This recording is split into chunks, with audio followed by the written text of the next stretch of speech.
Hello, welcome back to the Middle Ground. I know it has been an incredibly busy year for me, and I was posting some videos at the start of the war with Ukraine, and then things were moving so fast, and I have been working so hard to support Jake Sullivan's particular efforts to steer diplomacy in the right direction, in line with Biden's administration and goals for this conflict. So it's been an incredibly busy year, among a lot of other things, but I did want to follow up with this video on some of these topics, highlighting some efforts to support these policy goals, those efforts. I did start the war by mentioning my friend and classmate Jake Sullivan in his role as National Security Advisor, and this being really one of the first tests for him, and just the stellar job he's done translating my input, my analysis, as well as the Biden's experience in foreign affairs and policy, making huge progress. There are still a lot of concerns. My father was deployed as an officer in the Cuban Missile Crisis, and he's one of probably the remaining tactical level officers still alive from that engagement. Of course, all of the senior officials in DC have passed on, and any other officers who would have been younger, who are at the tactical level of how that operation was handled, would have been retired. Many of my father's squadron have passed on as well, and in the wind. So that has provided a tremendous amount of insight during the past year, having my father's knowledge of a nuclear face-off with Russia previously and how it was handled. In addition, there is a big concern that a lot of foreign policy people in Washington, D.C. are totally unaware of, and this is one of the criticisms my father and I discuss in great detail in the past year, about there being a paper put together by NATO several decades ago, imagining models of what could lead to nuclear war. And this paper by NATO outlines this type of scenario specifically, where two large geopolitical and military powers get into a conflict in a region like Ukraine. So that is a major concern of still ongoing. This, as I mentioned at the beginning of this engagement, this is a chess match. But it has been a lot of highs and lows over the last year. Ukraine military has been a huge asset. Their strength and their strategy, punching above their weight, has been amazing. In the fall, I was able to benefit from Yale history professor Dr. Timothy Snyder's open course that he had available online for Ukrainian history. That has been amazing insight. I highly recommend it. It's available on YouTube, the entire series. It is a time investment. I am a bit of a history nerd, but the insight it gives is amazing. My father did not follow the entire series and had a harder time understanding some of the points he made, but some of the guest lectures my father also thought did an amazing job highlighting specific areas in Ukraine that influence the current conflict. In this video, I did want to highlight the effort that I've had in Germany, and I've been very pleased with the outcome of how progress has been made in Germany.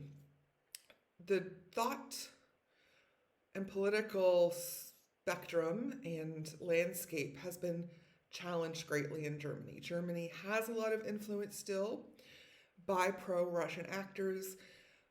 Russia was helping to govern half of the country. There are a lot of families that have close ties to Russia in Germany. So it's hard and almost impossible to totally disentangle the German political conversation from people who want to consider Russia's point of view. That said, Putin also has ties in Germany, started his career in Dresden as part of a propaganda machine to control German thinking. Putin has great confidence in his ability to manipulate conversations Germans have around politics. I think Putin has gained a lot of confidence and built this area of his professional strategy based on his feelings of success in his early career in Germany. And so the Russian propaganda machine also has bad actors in the German political system. There have been many arrests in the past year identifying spies from Russia in German government. And so there is progress being made. But however, the political dialogue in Germany, up until last fall, was very contentious. The media was giving platforms to, they felt they wanted to help not censor any democratic voices. So they would give platforms to really unhelpful perspectives. And Germany lacked focus. Germany was very divided. The government was divided. The media was divided. The political discourse has been very divided on how to handle this conversation democratically. That ties into how Europe has chosen to approach Germany. I would like to observe that Germany has a history unlike any other European country.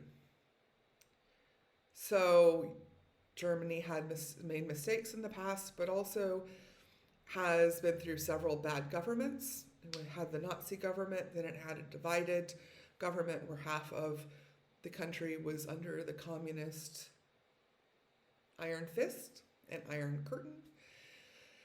And it has had to reunify. Other countries in Eastern Europe have divided. Germany was asked to demilitarize. Germany was demolished after the Second World War. So Germany's history has to be considered very uniquely in approaching Germany in this particular conflict and engagement. So these are the two factors that I have been helping to analyze and move toward more successful dialogues. Internally, I think the area that I can identify and have identified that Germans can focus on is that many of these questions in the democratic debate about this situation involve voices or narratives that would take Germany back into a direction of shameful behavior. And as somebody from a German family who grew up in the US, I know when I moved to Germany, this is one area all Germans can agree with me on. That we are tired of being ashamed to be German. Because this is something our parents were ashamed to talk about. My mother was ashamed to talk about being German. I was robbed from understanding my cultural heritage because there were pieces my mother refused to discuss with me because it was shameful. So as a nation, Germany, the people in Germany can be very focused on one goal, which is moving into a new chapter in German identity of not being haunted by shameful positions, shameful decisions on the international stage, on the stage in Europe. And so many of these pro-Russian questions that get embedded into the political conversation start to suggest that Germany should take a wishy-washy position, that Germany needs to consider all sides, just to distract, divide, and make the discussion in Germany unfocused and unresolved. And many of these suggestions contain suggestions that the course of action or the behavior that the world should see from Germany could lead Germans into a new chapter of reasons to be ashamed to be German. And that is something almost all Germans can agree on they do not want. So I think that as a focal point for the media has been very helpful. The media has started to realize that the voices and the platforms that they publish can include those kinds of elements that are not helpful for German identity. That's an area I've seen tremendous progress, much more focus coming from the German media, so I can recognize their efforts to shift and to pivot their approach, the way that they've been covering this conflict. This, as I mentioned, the second question is how Europe has chosen to approach Germany. And Germany has a new chancellor who has his own unique perspective and history that make him think differently about Germany's role. And he started to be criticized as well. So Olaf Scholz was criticized because during the division of East and West Germany, he was in a conciliatory role. He also had socialist empathies. He did not necessarily agree with American imperialism and colonialism coming in, rebuilding the German economy with this heavy capitalist influence, which was very in favor of American corporations like Coca-Cola, McDonald's, IBM, coming into the German market after World War II. So he didn't necessarily agree that was the direction that German rebuilding needed to go with this heavy capitalist influence. I can identify and understand and agree with some of those points. That the heavy American influence of capitalism, I can see a difference in the West where that's happened versus the East, and has moved part of Germany away from some inherent German cultural values. I can understand Olaf Scholz's point of view on that.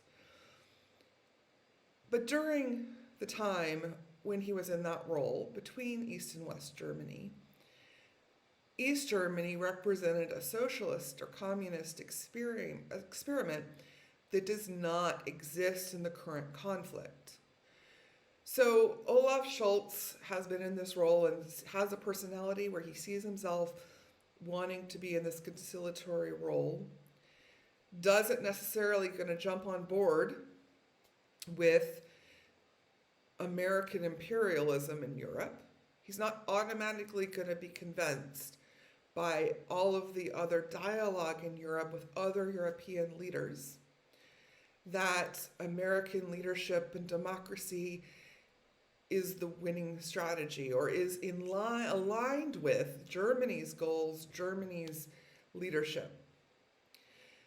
And what I started to see in the fall was that was being criticized and attacked for the unsuccessful approach to Germany and Chancellor Scholz that was not leading to Germany becoming aligned with the rest of the European leaders and participating in the same conversation they were having about supporting Ukraine.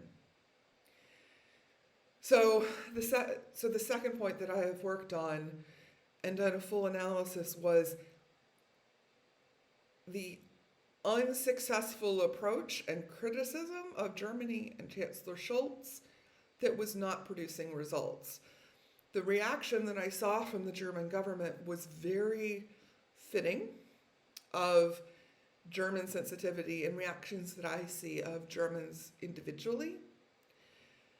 From the German point of view, Germany has done everything it's been asked of.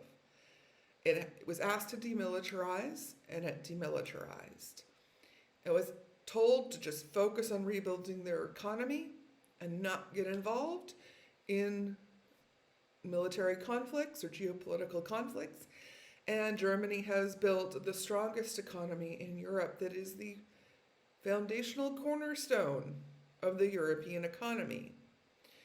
So at this point in Germany's history, evaluating and discussing these complex internal national issues, to have criticism from foreign policy people in Washington, D.C., or European media had produced one reaction from Germany, which was no. Very negative reaction from Germany to be being criticized for trying to sort out its internal questions and dialogue, instead of just jumping on board with ideas that, as a country and Scholz, history does not predicate it would automatically participate in. So I was very pleased with these results, identifying these criticisms of Chancellor Scholz as opportunities, as recognition that Ukraine should not approach Germany with any assumptions, that Germany should just jump on board with the motivation and conversation that Ukraine was having with other European leaders or Biden, that Ukraine needed to approach Chancellor Scholz with a very unique, tailored discussion around Germany's position and around Chancellor Scholz's values. As I mentioned in Professor Snyder's lectures, there is actually not in the lecture, but at a later speech that he gave at the New York Yale Club, he talked about visiting Ukraine and talking to the people there about what they were fighting for. And he summarized their own motivations and intentions as feeling like the country was going in a great direction before this, that they were building their economy, that they were flourishing, and they wanted to continue doing that. And they were fighting only for the opportunity to continue focusing on things they thought were amazing and were going so well and flourishing. And that is something that appeals to Chancellor Scholz's values as well as his role as a conciliatory, bringing to Chancellor Scholz's attention that trying to be in any kind of conciliatory role with Russia, based on his previous experience, didn't hold the same motivation that it did previously when he was in a past role. The current structure in Russia doesn't represent his own personal political ideology. Russia does not represent an attempt at socialism or communism anymore. The current state of Russia is an oligarchical dictatorship and economy. So Chancellor Scholz could also be approached by being freed from any responsibility to try to be in this conciliatory role that he felt he was previously with a Russia that did represent some version or contrast of political values that an ideology that he personally identified with, but that Russia no longer holds. So that ideological motivation for Chancellor Scholz to try to play this role with Russia has evaporated, because there's no longer any reason for him to try to support the success of a sociology experiment. So those are the main factors that I analyzed last fall and winter, early winter, and very happy to see the outcomes of the shift that people started to take in this conversation regarding Germany. To see that Chancellor Scholz was approached not in a critical and hostile and combative way, that why wasn't he just doing what he was supposed to do as part of the world order. That Chancellor Scholz was approached individually based on the unique history of Germany and his unique values to successful ends. For him to find motivation to say, now I understand how this conflict in Ukraine represents my values, how my personality and role and experience in a conciliatory role can be used on behalf of Ukraine. So it's been wonderful to see, I think, ending up the end of 2022, the direction Germany was taking in this internal debate, this internal tumultuous landscape of evaluating its past, of evaluating the current situation, has taken a more focused direction.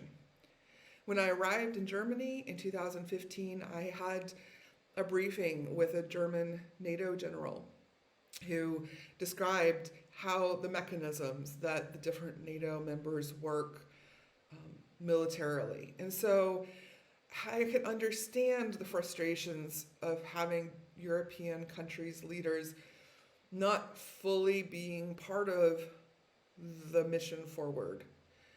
And so at the conclusion of 2022, with approaching Scholz in Germany in a more constructive dialogue with better successful results to engage in their collaboration, as well as bringing Macron into that goal-oriented consensus, enables Europe, the majority of European countries then, to move forward with mechanisms that they have already worked out and long established, but do require all of the countries' leaders to be moving in the same direction to get that mechanism running smoothly.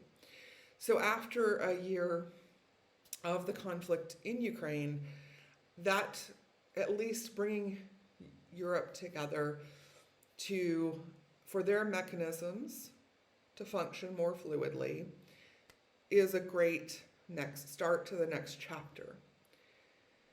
There, as I mentioned at the beginning of the video, there are other concerns, but I did want to cover this particular area of my work on this conflict in the past year. It has been a lot going on. It has been fast-paced and fast-moving, but I did want to cover this area as an example of where progress can be made. As I mentioned, there are still a lot of concerns that policymakers always aren't aware of in this chess match. I have been reaching out to the Ukraine Ministry of Defense directly to work with them internally to consider factors and threats, and hopefully would welcome the opportunity, continue to contribute my efforts there. Thank you so much for joining me at the Middle Ground. I hope you've had a great holiday week, whether you celebrate Passover or Easter or Ramadan. I hope you have a wonderful holiday season this spring.